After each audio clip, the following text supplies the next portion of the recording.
ಅದ್ಮೇಲಕ್ಕ ನೋಡು, ನಾಳೆ ಜನವರಿ 15 ಸಂಕ್ರಾಂತಿ ಹಬ್ಬ. ನೀವು ಎಳ್ಳು ಬೆಲ್ಲ ಎಲ್ಲ ರೆಡಿ ಮಾಡ್ಕೊಂಡು ಪ್ಯಾಕಿಂಗ್ ಎಲ್ಲ ಮಾಡಿ ಇಟ್ಕೊಂಡಿದ್ದೀರಾ? ಮನೆಗೆ ಹೋಗಿ ಎಳ್ಳು ಬೆಲ್ಲ ಹಂಚ್ಬೇಕಲ್ಲ. ಹ್ಞೂ ಕಣಮ್ಮ, ನಾನು ಆಗಲೇ ಎಲ್ಲ ಸಿದ್ಧ ಮಾಡಿ ಅಂಗಡಿ ಮನೆಯಿಂದ ಪಾಕೆಟ್ ಎಲ್ಲ ತಗೊಂಬಂದು ಎಳ್ಳು ಬೆಲ್ಲ ಅದಕ್ಕೆ ಕೊಬ್ಬರಿ ಎಲ್ಲ ಕಟ್ ಮಾಡಿ ನೀಟಾಗಿ ಎಲ್ಲ ಮಿಶ್ರಣ ಮಾಡಿಬಿಟ್ಟು ಪ್ಯಾಕ್ ಮಾಡಿ ಇಟ್ಕೊಂಡಿದ್ದೀನಿ. ಈ ಸಂಕ್ರಾಂತಿ ಹಬ್ಬ ಆಯ್ತಲ್ಲ, ಭಾಳ ಮಹತ್ವದ ಹಬ್ಬ ಇದು. ವರ್ಷದ ಮೊದಲನೇ ಹಬ್ಬ ಜನವರಿ 15. ಈ ಸೂರ್ಯ ಐತಲ್ಲ, ಸೂರ್ಯ ಒಂದು ರಾಶಿಯಿಂದ ಇನ್ನೊಂದು ರಾಶಿಗೆ ಚೇಂಜ್ ಆಗುವಂಥ ಕಾಲ. ಭಾಳ ಚೆನ್ನಾಗಿ ಈ ಹಬ್ಬ ಭಾಳ ಮಹತ್ವಪೂರ್ಣ ಒಳಗೊಂಡೈತೆ. ಒಂದು ರಾಶಿಯಿಂದ ಇನ್ನೊಂದು ರಾಶಿಗೆ ಬದಲಾವಣೆ ಆಗುತ್ತೆ. ಸೂರ್ಯ ದಕ್ಷಿಣ ದಿಕ್ಕನ್ನು ಬಿಟ್ಟು ಉತ್ತರ ದಿಕ್ಕನ್ನು ಸೇರ್ಕೊಳ್ಳುತ್ತೆ. ಉತ್ತರ ವಿಮುಖವಾಗಿ ಚಲಿಸುತ್ತೆ. ಹಾಗಾಗಿ ಅದನ್ನು ಸಂಕ್ರಮಣ ಅಥವಾ ಸಂಕ್ರಾಂತಿ ಕರೀತಾರೆ. ಈಗ ಧನಸು ರಾಶಿಯಿಂದ ಮಕರ ರಾಶಿಗೆ ಸೂರ್ಯ ಚಾಲ್ತಿಯನ್ನು ಪಡೆಯುತ್ತೆ. ಹಾಗಾಗಿ ಇದನ್ನು ಮಕರ ಸಂಕ್ರಾಂತಿ ಅಂತ ಕರೀತಾರೆ. ಇವಾಗ ರೈತರು ಬೆಳೆದಿರೋ ಬೆಳೆಗಳನ್ನೆಲ್ಲ ತಕೊಂಬಂದು ಸುಗ್ಗಿ ಮಾಡ್ತಾರೆ. ಅದಕ್ಕೆ ಮುಂಚೆ ಬೆಂಕಿ ಕಾಯಿಸ್ತಾರೆ ಒಂದು ರಾತ್ರಿ ಹೊತ್ತು. ಯಾಕೆ ಮನುಷ್ಯನ ಅಹಂಕಾರ ಎಲ್ಲ ಅಳಿಲಿ ಅಂತ ಹೇಳ್ಬಿಟ್ಟು ಬೆಂಕಿ ಕಾಯಿಸ್ತಾರೆ. ಮಾರನೇ ದಿವಸ ಸುಗ್ಗಿ ಮಾಡ್ತಾರೆ. ತಾವು ಬೆಳೆದಿರ್ತಕ್ಕಂಥ ಬೆಳೆನೆಲ್ಲ ಇಟ್ಬಿಟ್ಟು ಹೊಲದಲ್ಲಿ ಅಥವಾ ಕಣದಲ್ಲಿ ಪೂಜೆ ಮಾಡಿ ಭಾಳ ಚೆನ್ನಾಗಿ ಹಬ್ಬ ಮಾಡ್ತಾರೆ. ಅದಾದಮೇಲೆ ಎತ್ತುಗಳನ್ನೆಲ್ಲ ಅಲಂಕಾರ ಮಾಡಿ ಊರೆಲ್ಲ ಮೆರವಣಿಗೆ ಮಾಡ್ತಾರೆ. ಇನ್ನು ವಿಶೇಷ ಏನಪ್ಪ ಅಂತಂದರೆ ನೋಡು, ಜನವರಿ 15 ಸಂಕ್ರಾಂತಿ ಹಬ್ಬಕ್ಕೆ ಎಳ್ಳು ಬೆಲ್ಲ ಕಡಲೆ ಆಮೇಲೆ ಕೊಬ್ಬರಿ ಇವನ್ನೆಲ್ಲ ಸಣ್ಣಕ್ಕೆ ಕಟ್ ಮಾಡಿ ಎಳ್ಳು ಬೆಲ್ಲ ಎಲ್ಲ ಹುರ್ಕೊಂಡು ಜನಕ್ಕೆಲ್ಲ ಕೊಡ್ತಾರೆ. ಯಾಕೆ ಹೇಳು, ಇದೊಂದು ವೈಜ್ಞಾನಿಕ ಕಾರಣ ಐತೆ. ಇವಾಗ ಚಳಿಗಾಲ ಅಲ್ವಾ, ಜನವರಿ 15 ಅದನ್ನು ತಿಂದರೆ ಮೈ ಬೆಚ್ಚಗಾಗುತ್ತೆ. ಅದರಲ್ಲೆಲ್ಲ ಎಣ್ಣೆ ಅಂಶ ಇರುತ್ತಲ್ವಾ, ಎಣ್ಣೆ ಅಂಶ ಅದನ್ನು ತಿಂದರೆ ಮೈ ಬೆಚ್ಚಗಾಗುತ್ತೆ, ಮೈ ಒಡೆಯಲ್ಲ, ಆಮೇಲೆ ಮೈ ಬೆಚ್ಚಗಿರುತ್ತೆ. ಆ ಕಾರಣಕ್ಕೋಸ್ಕರ ಎಳ್ಳು ಬೆಲ್ಲನ ವಿತರಣೆ ಮಾಡ್ತಾರೆ ಈ ಒಂದು ಹಬ್ಬದಲ್ಲಿ. ನೋಡಕ್ಕ, ಎಷ್ಟು ತಿಳ್ಕೊಂಡಿದ್ದೆ ಅದ್ಮೇಲಕ್ಕ ನೀನು. ಪುಟ್ರಂಗಜ್ಜಿ ಸಸ್ಯ ಶಿವಮ್ಮ ಅವರೆಲ್ಲ ಹೆಂಗೆ ತಿಳ್ಕೊಂಡಿದಾರೋ ನೀವು ಹಂಗೆ ತಿಳ್ಕೊಂಡಿದ್ದೀರಾ. ನಮಗೇನು ಇದ್ರ ಬಗ್ಗೆ ಮಹತ್ವನೇ ಗೊತ್ತಿರಲಿಲ್ಲ. ಭಾಳ ಚೆನ್ನಾಗಿ ಹಬ್ಬದ ಮಹತ್ವ ತಿಳ್ಕೊಂಡಿದ್ದೀರಾ. ನೀವು ಭಾಳ ಚೆನ್ನಾಗಿ ಸಂಕ್ರಾಂತಿ ಹಬ್ಬನ ಆಚರಣೆ ಮಾಡ್ತೀರಾ ಅಂತ ಹೇಳೋದ್ರಿಂದನೇ ಗೊತ್ತಾಗ್ತೈತೆ. ಅಷ್ಟೇ ಅಲ್ಲ, ಇನ್ನು ಮಹತ್ವ ಐತೆ. ಈ ನಮ್ಮ ಮಹಾವಿಷ್ಣು ದೇವರಿದೆಯಲ್ಲ, ಅದು ವರಾಹ ಅವತಾರವನ್ನು ತಾಳಂತ ಕಾಲವಿದು. ಗಂಗೆ ದೇವರು ಐತಲ್ಲ, ಗಂಗೆ ದೇವರು ಭೂಮಿಗೆ ಇಳಿದಂಥ ಮಹತ್ವದ ಸಮಯ ಇದು. ಬ್ರಹ್ಮ ಈ ಜಗತ್ತನ್ನು ಸೃಷ್ಟಿ ಮಾಡಿದಂಥ ಕಾಲ ಇದು. ಅಷ್ಟೇ ಅಲ್ಲದೆ ಅಯ್ಯಪ್ಪ ಸ್ವಾಮಿ ಈ ಒಂದು ಗಿರಿಜನರು, ಅಯ್ಯಪ್ಪ ಸ್ವಾಮಿ ಶಬರಿಮಲೆಯಲ್ಲಿ ಕಾಡಿನಲ್ಲಿ ಗಿರಿಜನರು ಇರ್ತಾರೆ. ಅವರಿಗೆ ಹಣ್ಣು ಹಾಲು ಹಂಪಲು ಏನೇನೋ ಕೊಟ್ಟತ್ಲಾಗೆ ವಿವಿಧ ರೀತಿಯಲ್ಲಿ ಆ ಗಿರಿಜನರಿಗೆ ಸಹಾಯ ಮಾಡಿರ್ತಾರೆ. ಆ ಉದ್ದೇಶಕ್ಕೋಸ್ಕರ ಅವತ್ತು ಈ ಸಂಕ್ರಾಂತಿ ಹಬ್ಬದ ಅಲ್ಲಿ ದೊಡ್ಡದಾಗಿ ಬೆಂಕಿಯನ್ನು ಹಾಕಿ ಅಯ್ಯಪ್ಪ ಸ್ವಾಮಿಗೆ ಗೌರವವನ್ನು ಸಲ್ಲಿಸ್ತಾರೆ. ಹಬ್ಬವನ್ನು ಜೋರಾಗಿ ಮಾಡ್ತಾರೆ. ಈ ಹಬ್ಬವನ್ನು ನೋಡೋಕೆ ಅಂತಲೇ ದೇಶದ ನಾನಾ ಮೂಲೆಯಿಂದ ಮಕರ ಸಂಕ್ರಾಂತಿ ಮಕರ ಜ್ಯೋತಿಯನ್ನು ನೋಡೋಕ್ಕೋಸ್ಕರ ಬಂದಂಥ ಸಮಯ ಇದು. ಶಿವ ಪಾರ್ವತಿ ಮದುವೆ ಆದಂಥ ಭಾಳ ಉತ್ತಮವಾದ ಸಮಯ ಇದು. ನೋಡಿರಿ, ಮಕರ ಸಂಕ್ರಾಂತಿ ಎಲ್ಲೆಲ್ಲಿಂದ ಎಲ್ಲೆಲ್ಲಿಗೆ ಲಿಂಕನ್ನು ಕೊಡುತ್ತೆ. ಹಾಗಾಗಿ ನಾವು ಈ ಒಂದು ಮಕರ ಸಂಕ್ರಾಂತಿ ಹಬ್ಬವನ್ನು ಭಾಳ ಸಂತೋಷದಿಂದ ಖುಷಿಯಾಗಿ ಆಚರಣೆ ಮಾಡಬೇಕು. ಕಣಕ್ಕ. ಅದ್ಮೇಲಕ್ಕ ನೀವು ಹೇಳ್ದಂಗೆ ಈ ಒಂದು ಹಬ್ಬನ ಭಾಳ ಚೆನ್ನಾಗಿ ನಾವು ಮಾಡ್ತೀವಿ. ನಾವು ಎಳ್ಳು ಬೆಲ್ಲ ಎಲ್ಲ ರೆಡಿ ಮಾಡಿ ಇಟ್ಕೊಂಡು ಪ್ಯಾಕ್ ಮಾಡಿ ಇಟ್ಕೊಂಡಿದ್ದೀವಿ. ಬೆಳಗ್ಗೆ ಪೂಜೆ ಮಾಡ್ತೀವಿ. ಪೂಜೆ ಮಾಡಿಬಿಟ್ಟು ದೇವಸ್ಥಾನಕ್ಕೆ ಹೋಗ್ತೀವಿ. ದೇವಸ್ಥಾನಕ್ಕೆ ಹೋಗಿ ಕೈ ಮುಗಿದು ಪೂಜೆ ಮಾಡಿಸ್ಕೊಂಬಂದು ಸಂಜೆ ಊಟತ್ತಿಗೆ ಮನೆಗೆ ಹೋಗಿ ಎಳ್ಳು ಬೆಲ್ಲ ಕೊಟ್ಟು ಒಳ್ಳೆ ಮಾತಾಡಿ ಅಂತ ಹೇಳಿ ಜನಗಳ ಆಶೀರ್ವಾದ ಪಡಿತೀವಿ ನಾವು. ಓಹೋ, ಊರಲ್ಲಿರೋ ಹೆಣ್ಮಕ್ಳೆಲ್ಲ ಇಲ್ಲೇ ನಿಂತ್ಕೊಂಡು ಮಾತಾಡ್ತಾರೆ ಜೋರಾಗಿ. ಏನಮ್ಮ ನೀವು ಈ ಸರಿ ಸಂಕ್ರಾಂತಿ ಹಬ್ಬನ ಜೋರಾಗಿ ಮಾಡೋದು? ನೋಡು ಮುನಿಯಮ್ಮ, ನೋಡು ಇವಣ್ಣ ಇವತ್ತು ಧನುರ್ಮಾಸ ಸಮಾಪ್ತಿ ಆಗುತ್ತೆ. ಇವತ್ತು ಧನುರ್ಮಾಸ ಸಮಾಪ್ತಿ ದಿನ. ನಾಳೆನೇ ಮಕರ ಸಂಕ್ರಾಂತಿ. ಇವಣ್ಣ ನೋಡು ಇವತ್ತನ್ನು ಕುಡ್ಕೊಂಬಂದಿರೋದ. ಆ ಪುಟ್ಟಂಗಜ್ಜಿ ಮತ್ತು ಶಿವಮ್ಮನ ಮಾನ ಮರ್ಯಾದನ್ನೆಲ್ಲ ಇವಣ್ಣ ನಿಂತಲ್ಲೇ ತೆಗಿತೈತೆ. ಈ ಕರಿಯಪ್ಪಣ್ಣ ಕುಡಿಯೋದು ಬಿಡಬೇಕು ಅಂತ ಪುಟ್ಟಂಗಜ್ಜಿ ಆರ್ಕೆ ಹೊತ್ಕೊಳ್ಳೋದೊಂದು ಬಾಕಿ ಐತೆ. ಏನ್ರಮ್ಮ ಗುಸ್ಗುಸು ಪಿಸ್ಪುಸು ಅಂತ ಮಾತಾಡ್ತಿದ್ದೀರಾ? ನನಗೆ ಕೇಳಂಗೆ ಮಾತಾಡ್ರಿ ಅತ್ಲಾಗೆ. ಬರೇ ನಿಮಗೆ ನೀವೇ ಸಂಕ್ರಾಂತಿ ಹಬ್ಬದ ವಿಶ್ ಮಾಡ್ಕೊಂಡ್ರೆ ಹೆಂಗೆ? ನನಗೂ ಮಾಡ್ರಿ, ನಾನು ನಿಮಗೂ ಮಾಡ್ತೀನಿ. ಹ್ಯಾಪಿ ಸಂಕ್ರಾಂತಿ ಹಬ್ಬದ ಹಾರ್ದಿಕ ಶುಭಾಶಯಗಳು. ಎಳ್ಳು ಬೆಲ್ಲ ತಿನ್ನಿ, ವರ್ಷ ಪೂರ್ತಿ ಒಳ್ಳೆ ಮಾತಾಡಿ. ಕರಿಯಪ್ಪಣ್ಣ, ನಿಮಗೂ ಸಂಕ್ರಾಂತಿ ಹಬ್ಬದ ಹಾರ್ದಿಕ ಶುಭಾಶಯಗಳು. ನೀವು ಎಳ್ಳು ಬೆಲ್ಲ ತಿನ್ನಿ, ಒಳ್ಳೆ ಮಾತಾಡಿ. ಆದರೆ ದಯವಿಟ್ಟು ಕುಡಿಬೇಡಿ. ಕುಡಿಯೋದಿದ್ರ ಆರೋಗ್ಯಕ್ಕೆ ಹಾನಿ. ದೇಹ ಹದಗೆಡುತ್ತೆ, ಆರೋಗ್ಯ ಹಾಳಾಗುತ್ತೆ, ಆಸ್ಪತ್ರೆಗೆ ಹಣ ಕಟ್ಟಬೇಕಾಗುತ್ತೆ, ಮನೆಯಲ್ಲಿರೋ ಜನ ಎಲ್ಲ ಕಣ್ಣೀರು ಹಾಕಬೇಕಾಗುತ್ತೆ. ನೋಡ್ರಿ, ನಿಮ್ಮನ್ನು ಉಳಿಸ್ಕೊಳ್ಳೋಕ್ಕೋಸ್ಕರ ಮನೆಯವರೆಲ್ಲ ಕಷ್ಟಪಡಬೇಕಾಗತ್ತೆ. ಹಾಗಾಗಿ ನೀವು ಧೂಮಪಾನ ಮದ್ಯಪಾನ ಮಾಡೋಕ್ಕೆ ಹೋಗಬೇಡಿ. ಹೊಟ್ಟೆ ತುಂಬ ಊಟ ಮಾಡಿ, ಚೆನ್ನಾಗಿ ಕೆಲಸ ಮಾಡಿ. ಯಾವಾಗಲೂ ಖುಷಿಯಾಗಿರಿ. ನೀವು ಖುಷಿಯಾಗಿರ್ತೀರಿ ಇಲ್ಲ ಅಂತ ಹೇಳಲ್ಲ. ಈ ಒಂದು ಅಡಿಕ್ಷನ್ ಇದೆಯಲ್ಲ, ಚಟ ಇದೆಯಲ್ಲ ನಿಮ್ಮದು, ಕುಡಿಯೋ ಚಟ, ಅದನ್ನು ನೀವು ಕಡಿಮೆ ಮಾಡಿ.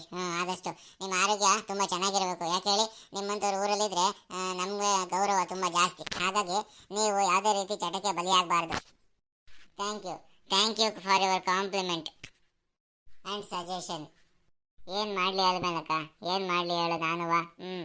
ಕುಡಿದ್ರೆ ಮಿಲ್ಟ್ರಿ ಮ್ಯಾನ್ ಇದ್ದಂಗಿರ್ತೀನಿ, ಕುಡಿಲಿಲ್ಲ ಅಂತಂದರೆ ದೇವರು.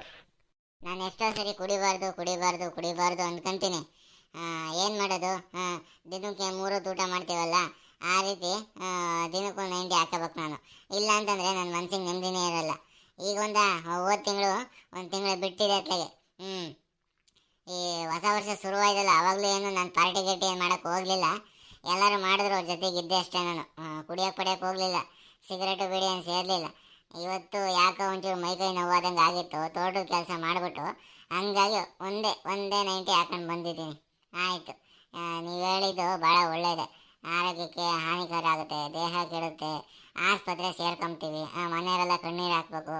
ನಾನು ಆದಷ್ಟು ಕಡಿಮೆನೇ ಕುಡಿಯೋಕ್ಕೆ ಪ್ರಯತ್ನ ಮಾಡ್ತಿದ್ದೀನಿ. ತೀರಾ ಏಕಾಏಕಿ ಬಿಡೋಕ್ಕಾಗಲ್ಲ. ಏಕಾಏಕಿ ಬಿಟ್ಟರು ಆರೋಗ್ಯದಲ್ಲಿ ವ್ಯತ್ಯಾಸ ಆಗ್ಬಿಟ್ಟು ನೀವು ಹೇಳ್ದಂಗೆ ಆಂಬುಲೆನ್ಸ್ನವರೇ ನನ್ನ ಆಸ್ಪತ್ರೆಗೆ ಅಡ್ಮಿಟ್ ಮಾಡ್ಬೇಕಾದ್ರೆ ಪರಿಸ್ಥಿತಿ ಬರುತ್ತೆ. ಹಂಗಾಗೋದು ಬೇಡ. ಇರಲಿ ಎಲ್ಲರಿಗೂ ಒಳ್ಳೆಯದಾಗಲಿ. ಮುನಿಯಮ್ಮ, ಪಂಕಜ, ನಿಮಗೂ ಅಷ್ಟೇ ಸಂಕ್ರಾಂತಿ ಹಬ್ಬದ ಹಾರ್ದಿಕ ಶುಭಾಶಯಗಳು. ಹೊಟ್ಟೆ ತುಂಬ ಊಟ ಮಾಡಿ, ಎಳ್ಳು ಬೆಲ್ಲ ತಿನ್ನಿ, ಒಳ್ಳೆ ಮಾತಾಡಿ. ಹ್ಞೂ ಅಣ್ಣ, ನಾವು ಅಷ್ಟೇ ಒಳ್ಳೆ ಮಾತಾಡ್ತೀವಿ, ನೀವು ಒಳ್ಳೆ ಮಾತಾಡಿ. ಕುಡಿಯೋದನ್ನ ಸ್ವಲ್ಪ ಕಡಿಮೆ ಮಾಡಿ. ದುಬೈ ರಾಜಣ್ಣವ್ರು ಇದ್ದಾರಲ್ವ ನೋಡ್ರಿ, ಈ ಮುನಿಯಮ್ಮ ಅವ್ರ ಯಜಮಾನ್ರು ಇದಾರಲ್ವಾ, ದುಬೈ ರಾಜಣ್ಣವರು, ಅವರು ಅಷ್ಟೇ ಸ್ವಲ್ಪ ಕುಡಿಯೋದನ್ನ ಕಡಿಮೆ ಮಾಡಿದ್ದಾರೆ. ಹೊಟ್ಟೆ ತುಂಬ ಚೆನ್ನಾಗಿ ಊಟ ಮಾಡ್ತಾರೆ. ಕುಡಿಬೇಕು ಏನಾರು ಅನ್ನಿಸ್ದಾಗ ಪಾನಕ ಮಾಡ್ಕೊಂಡು ಕುಡಿತಾರೆ, ಶರ್ಬತ್ ಮಾಡ್ಕೊಂಡು ಕುಡಿತಾರೆ. ಹೌದಣ್ಣ, ನಮ್ಮ ಯಜಮಾನ್ರು ಕುಡಿಯೋದನ್ನ ಕಡಿಮೆ ಮಾಡ್ತಿದ್ದಾರೆ. ಈ ಪಂಕಜ ಹೇಳ್ತಿರೋದು ನಿಜವಾಗ್ಲೂ ಸತ್ಯ. ನಾನು ಇವಳಿಗೆ ಹೇಳಿದ್ದೆ, ನಮ್ಮ ಯಜಮಾನ್ರು ನೋಡಿ ಕುಡಿಯೋದನ್ನ ಕಡಿಮೆ ಮಾಡಿದ್ದಾರೆ ಅಂತ ಹೇಳ್ಬಿಟ್ಟು ಭಾಳ ಖುಷಿ ಆಯಿತು. ಹಂಗಾಗಿ ನಾನು ಮೊನ್ನೆ ದಿನ ನರಸಿಂಹಸ್ವಾಮಿ ದೇವರಿಗೆ ಪೂಜೆ ಮಾಡಿಸ್ದೆ. ಏಲ ಮುನಿಯಮ್ಮ, ನಿಮ್ಮ ದುಬೈ ರಾಜಣ್ಣವರು ಒಳ್ಳೆ ಕೆಲಸನೇ ಮಾಡ್ತಿದ್ದಾರೆ ಅತ್ಲಾಗೆ. ದುಬೈನಲ್ಲಿ ಚೆನ್ನಾಗಿ ದುಡ್ಕೊಂಬಂದು ಹಳ್ಳಿಯಲ್ಲಿ ಸೆಟ್ಲ್ ಆಗಿದ್ದಕ್ಕೂ ಸಾರ್ಥಕ ಆಯ್ತು ಅತ್ಲಾಗೆ. ಕುಡಿಯೋದು ಕಡಿಮೆ ಮಾಡ್ತೀರ ಅನ್ನೋದು ಭಾಳ ಒಳ್ಳೆ ವಿಚಾರನೇ. ಯಾವಾಗಲೂ ಹಬ್ಬ ಹರಿದಿನಕ್ಕೂ 6 ತಿಂಗಳಿಗೋ 3 ತಿಂಗಳಿಗೋ ಅವ್ರ ಫ್ರೆಂಡ್ಸ್ಗಳು ಬಂದಾಗಲೂ ಕುಡಿದ್ರೆ ಏನು ತಪ್ಪಿಲ್ಲ ಬಿಡು, ಅಪರೂಪಕ್ಕೆ ತಾನೇ ಕುಡೀಲಿ. ಈ ಕುಡಿಯೋದು ನಿಧಾನಕ್ಕೆ ಕಡಿಮೆ ಮಾಡ್ತಿರೋದು ನನಗೂ ಭಾಳ ಖುಷಿ ಆಯಿತು. ನಾನು ಕೂಡ ದುಬೈ ರಾಜಣ್ಣವ್ರನ್ನ ಫಾಲೋ ಮಾಡ್ತೀನಿ. ನಾನು ಕ್ವಾರ್ಟ್ರಲ್ಲಿದ್ದೆ, ಕ್ವಾರ್ಟ್ರಲ್ಲಿಂದ ಹಾಫ್ ಕ್ವಾರ್ಟ್ರಿಗೆ ಬಂದರೆ, ಹಾಫ್ ಕ್ವಾರ್ಟ್ರಿಂದ ಈಗ 90ಗೆ ಬಂದಿದ್ದೀನಿ. ನೆಕ್ಸ್ಟು 30-40ಇಂದ ಸೀದಾ ಬರ್ತಾ ಪರಿಶುದ್ಧವಾಗಿಬಿಡ್ತೀನಿ. ನಂದು ಲಿವರ್ಗಳಿದಾವಲ್ಲ, ಫುಲ್ಲು ಆರೋಗ್ಯವಾಗಿ ಇಟ್ಕೊತೀನಿ. ಏಕಾಏಕಿ ಬಿಟ್ಟರೆ ಆಮೇಲೆ ಸುಸ್ತು, ನಿಂತ್ಕೊಳ್ಳೋಕೆ ಶಕ್ತಿ ಇರಲ್ಲ, ಹಂಗಾಗ್ಬಿಡುತ್ತೆ. ಸ್ವಲ್ಪ ತಗೊಳ್ತೀನಿ. ನೋಡ್ರಿ, ಇವತ್ತು ಧನುರ್ಮಾಸ ಸಮಾಪ್ತಿ ದಿನ. 1 ತಿಂಗಳು ವ್ರತ ಮಾಡಿದ್ದೀವಿ ನಾವೆಲ್ಲ. ನಮಗಂತೂ ಪುಣ್ಯ ಲಭಿಸುತ್ತೆ, ಮೋಕ್ಷ ಲಭಿಸುತ್ತೆ, ನಾವೆಲ್ಲ ಸ್ವರ್ಗಕ್ಕೆ ಹೋಗೋದು.